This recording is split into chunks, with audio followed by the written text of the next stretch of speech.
मरने के बाद तुरंत नरक, पूरी व्यवस्था है। आपके पुण्य और पाप के भोगने की नरक और स्वर्ग में पहले से व्यवस्था है, लेकिन मृत्यु लोक में पहले से व्यवस्था नहीं होती, क्योंकि नरक और स्वर्ग व्यक्ति अकेला भोगता है, लेकिन मृत्यु लोक में कोई भी व्यक्ति अकेला दुख नहीं भोगता, उसके साथ और भी परिवार होता है। जैसे बेटे की नौकरी लगी तो ये पुण्य केवल बेटे का नहीं है, ये पुण्य पिता का भी है, ये पुण्य होने वाली पत्नी का भी है, ये पुण्य प्रताप होने वाले बच्चों का भी है। उन सब के भाग्य से नौकरी लगी है और उस नौकरी से इतने लोगों को लाभ होना है। लेकिन स्वर्ग में ऐसी व्यवस्था नहीं। स्वर्ग में व्यक्ति अपने पुण्य का फल अकेला भोगता है और नरक में भी अपने पाप का फल व्यक्ति अकेला भोगता है। लेकिन मृत्यु लोक में कोई भी व्यक्ति अपने पुण्य या पाप को अकेला नहीं भोगता, सामूहिक रूप से सब भोगते हैं। एक नियम है, पिता ने कार खरीदी तो उसमें पुण्य पिता के नहीं है, पुण्य बच्चों के भी है, क्योंकि बच्चे भी बैठेंगे।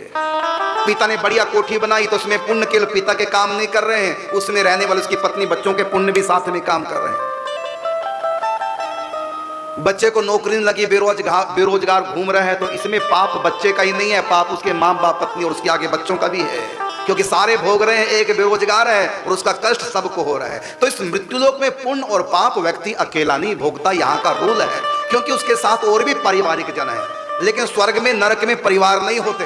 स्वर्ग में माता पिता, भाई बंधु, पत्नी, बच्चे सब नहीं हुआ करते जो यहाँ से मर के स्वर्ग जाते हैं। जो अजान देवता हैं, जो कल्प पर्यंत वहां रहेंगे, उनके तो बीवी बच्चे होते हैं। लेकिन यहाँ जो पुण्य भोगने के लिए स्वर्ग जाते हैं वो अकेले सुख भोगते हैं, और उसके बाद जब पुण्य समाप्त हो जाते हैं फिर जन्म लेते हैं। लेकिन जब पुण्य समाप्त होते हैं तो तुरंत जन्म नहीं लेते। क्यों? उनके कुछ पुण्य रह जाते हैं जिसका उपभोग मृत्यु लोक में हो जाता है। व्यक्ति स्वर्ग में पूरे पुण्य नहीं भोगता और न ही व्यक्ति नरक में पूरे पाप भोगता है, क्योंकि इस दुनिया में भी सुख और दुख है। जो बड़े बड़े पुण्य हैं और बड़े बड़े पाप हैं, उनका फल व्यक्ति स्वर्ग और नरक में भोगता है। छोटे पुण्य और छोटे पाप स्वर्ग नरक में नहीं, क्योंकि वो तो यही भुगतान होता है उनका। तो छोटे पुण्य छोटे पाप अर्थात छोटा दुख छोटा सुख, उसका फल इसी मृत्यु लोक में। लेकिन जो बड़े पाप हैं, बड़े पुण्य हैं, लाखों लाखों साल भोगने हैं, ऐसे बड़े बड़े पुण्य और बड़े बड़े पापों की सजा नरक और स्वर्ग में है। लेकिन जो छोटे पुण्य रह जाते हैं उनको फिर वो मृत्यु लोक में आके भोगता है, पुण्य को भी और पाप को भी। लेकिन मैं बता चुका हूं कि कोई भी व्यक्ति इस मृत्यु लोक में पुण्य और पाप अकेला नहीं भोग सकता। तो नरक और स्वर्ग में हम अकेले होते हैं, लेकिन मृत्यु लोक में हम अकेले नहीं। चाहे मैं संत हूं, पारिवारिक दृष्टि से मैं अकेला हूं, भले मैं अकेला हूं, तब भी मेरा पाप और मेरा पुण्य मैं अकेला नहीं, कितने लोग भोगेंगे। कारण क्या? क्योंकि आश्रम में जितने भी लोग रहते हैं वो भी मेरे साथ सुखी या दुखी होंगे। मैं बीमार पड़ूंगा तो दुख मुझको तो होगा, मेरे जो साथ शिष्यगण रहते हैं उनको भी कष्ट होगा। महाराज जी बीमार पड़ गए, इसका मतलब उनका भी कोई ना कोई पाप रहा है जो उनको उस अनुपात में कष्ट हो रहा है। तो इस मृत्यु लोक में कोई भी व्यक्ति अकेला दुख या सुख नहीं, उसके और भी संगी हुआ करते हैं, लेकिन ऐसा नरक और स्वर्ग में नहीं। तो जब हम दुनिया में आएंगे पाप और पुण्य भोगने के लिए, एकदम नहीं आ जाते, वेट की जाएगी। स्वर्ग और नरक भोगने के बाद वेट की जाएगी किसकी? किसके कर्मों के अनुसार किन किन को, इसके भाग्य से किन किन के भाग्य की मैचिंग हो रही है। जब तक वो विधान, वो संयोग जब तक मृत्यु लोक में नहीं बन जाता, तब तक वो आत्मा वेट करती है। उसको वेटिंग रूम दिया जाता है, उसी वेटिंग रूम का नाम है पितृलोक। और पितृलोक में व्यक्ति स्वर्ग नरक भोगने के बाद भी आ सकता है और तुरंत भी जा सकता है।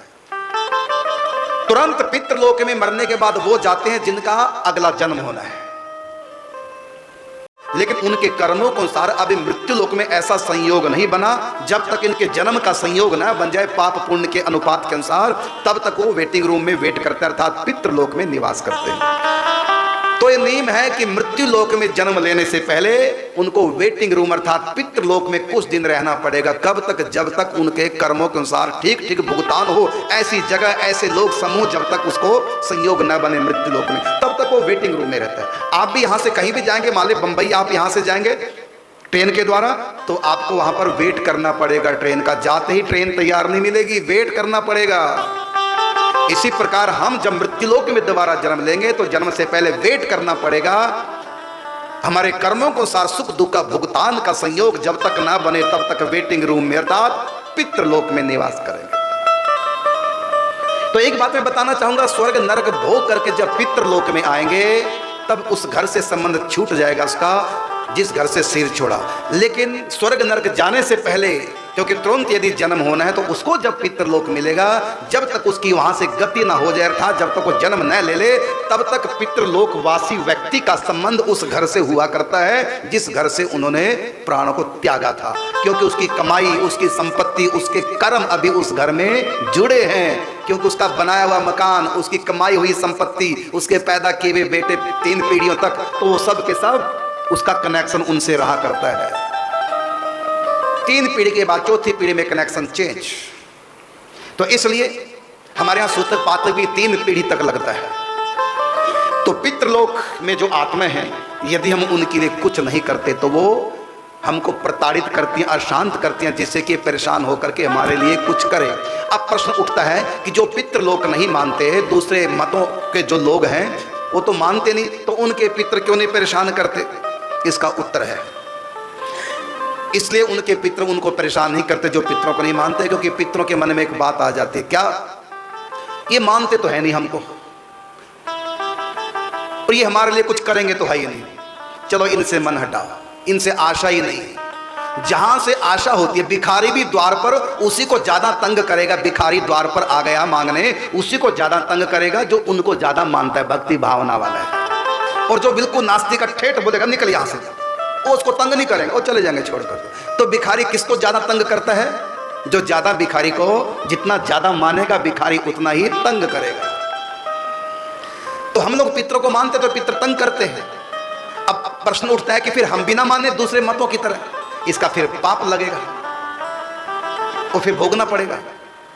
तो जो पितृलोक को नहीं मानते दूसरे मतों के लोग, क्या उनको पाप नहीं लगता? उनको पाप लगेगा। तो क्या दंड मिलेगा? यही उन लोगों को दंड मिलेगा जो पितरों के लिए कुछ नहीं करते, उनको यही दंड मिलेगा। जब वो पितृलोक जब उनको मिलेगा, तब उनको कोई भी तर्पण करने वाला, पिंड दान करने वाला कोई नहीं होगा, यही उनको दंड मिलेगा।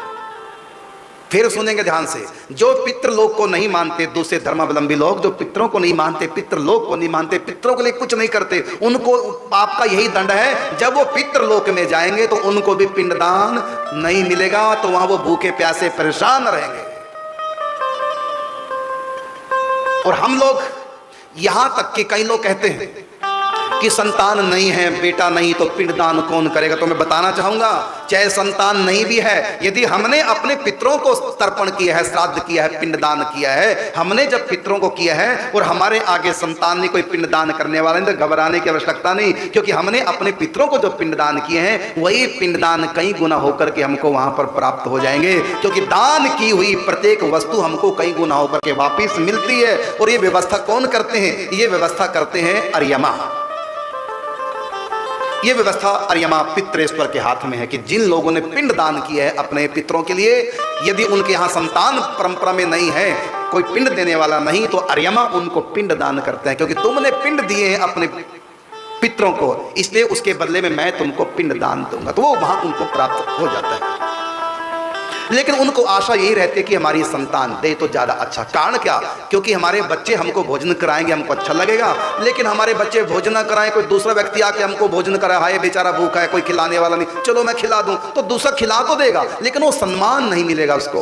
अपने बच्चे जब खिलाएंगे तो अपने बेटों के हाथ का खाएगा तो अच्छा लगेगा। लेकिन दीन जान करके, भिखारी जान करके, भूखा जान करके, तरस खा करके कोई खिलाएगा तो पेट तो भर जाएगा, लेकिन वो मान नहीं होगा, वो सम्मान नहीं होगा। बस अंतर है कि जिनके आगे पितृ संतान ही पितृ दान पिंड दान करने वाली, तो वो कोई भूखे प्यासे वहां नहीं रहेंगे, उनके लिए व्यवस्था अर्यमा की तरफ से होती है। लेकिन उनको एक कष्ट हमेशा रहता है कि मेरी भी कहीं संतान होती तो उनके हाथ से सम्मान पूर्वक मिल जाता। बस इतना अंतर है। बाकी जो अपने पितरों के लिए पिंड दान करते हैं उनको वहां मिलेगा, चाहे संतान हो ना हो। लेकिन जो पितरों के लिए कुछ नहीं करते, वो जब पितृ बनेंगे तो उनको ना अर्यमा खिलाएगा और ना उनके संतान, तो वो भूखे प्यासे व्याकुल रहेंगे, मरेंगे तो नहीं, क्योंकि पितृलोक में किसी की मृत्यु होती नहीं। मृत्यु तो नरक में भी नहीं होती, मृत्यु तो स्वर्ग में भी नहीं होती, 14 लोकों में कहीं किसी की मृत्यु नहीं होती। मृत्यु तो केवल इस धरती पे रहने वाले लोगों की हुआ करती है, इसलिए इसको मृत्यु लोक कहते हैं। लेकिन भूख प्यास का दर्द उनको रहेगा। तो जो पितृलोक को नहीं मानते उनको भी पितृलोक में जाना पड़ेगा,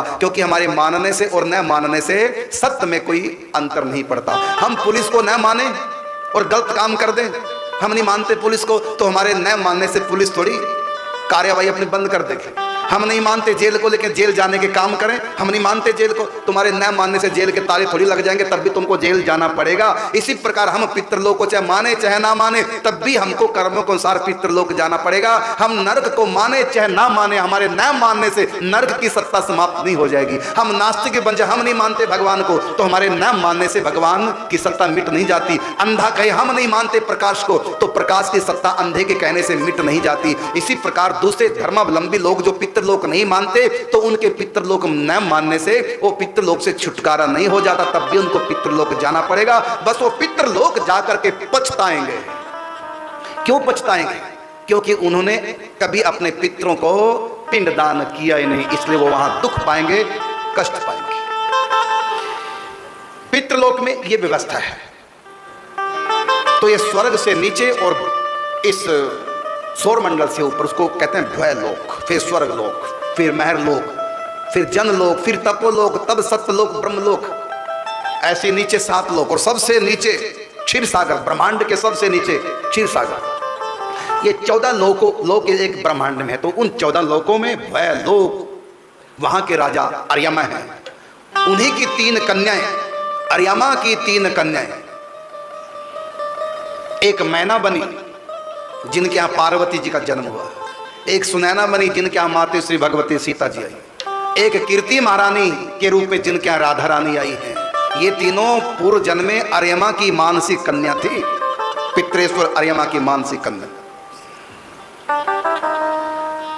तो पितृ होते हैं, मानो चाहे मत मानो, हमारे मानने से पितृलोक से छुटकारा नहीं हो जाता। हम नरकों को मत माने, हम नहीं मानेंगे नरक, जो मर्जी हम करें पाप, फिर भी तुमको नरक मिलेगा ही पापों के परिणाम स्वरूप, भले मत मानो।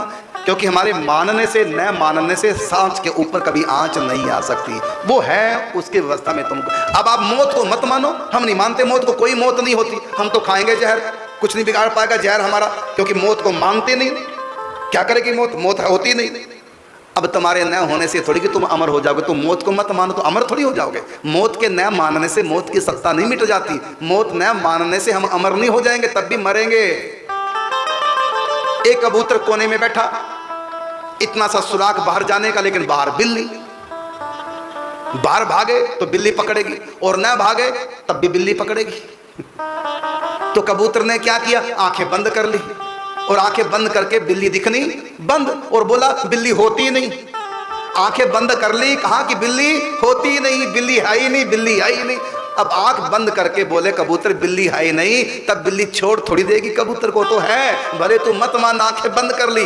वो चिल्ला रहा है बिल्ली है ही नहीं, तो मुझको खाएगी नहीं, कोई खाने वाला है ही नहीं, बिल्ली है ही नहीं, बस वो तो बिल्ली है नहीं, बिल्ली है नहीं, और सचमुच बिल्ली आई दबोच रही है। इसी प्रकार कहते रहो पितर नहीं होते, भगवान नहीं होते, फलाना नहीं होते, तेरे कहने से कुछ बिगड़ने वाला बनने वाला है क्या? है तो है, जाना पड़ेगा। अरे मन मुसाफिर निकलना पड़ेगा, ये काया कुटी खाली करना पड़ेगा। भाड़े के क्वार्टर को क्या तू संभाले, एक दिन तुझे इसका मालिक निकाले, इसका किराया तुझे भरना पड़ेगा, ये काया कुटी खाली करना पड़ेगा। बन जा नास्तिक, तब भी मौत से बच नहीं पाओगे, भगवान के विधान से बच नहीं पाओगे। तब भी भगवान के विधान के अनुसार, हमारे कर्मों के अनुसार समय समय पर वहां से सुख और दुख आते रहेंगे, बच नहीं पाओगे कर्मों से। जैसी करनी वैसा फल, आज नहीं तो निश्चय कल।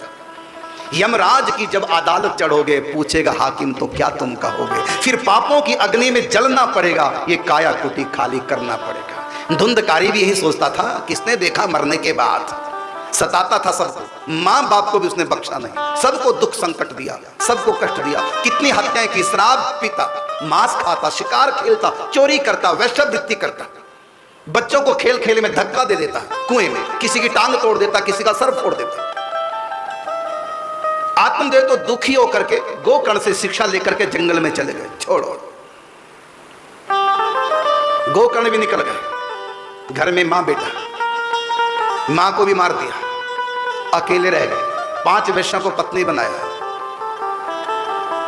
राजा के यहां चोरी कर लाया खूब माल, देख करके 5 वैश्यों ने सोचा भी इसकी आवश्यकता नहीं, इनको मार देते हैं, धन से खूब ऐशोराम करेंगे। धन के 5 बंटवारे कर लिए, और रात्रि के समय 5 ने मिल करके धुंधकारी को मार दिया, कुएं में पटक दिया, चली गई अपना अपना हिस्सा लेकर के, प्रेत बन गया। जैसी करनी वैसा फल, आज नहीं तो निश्चय कल।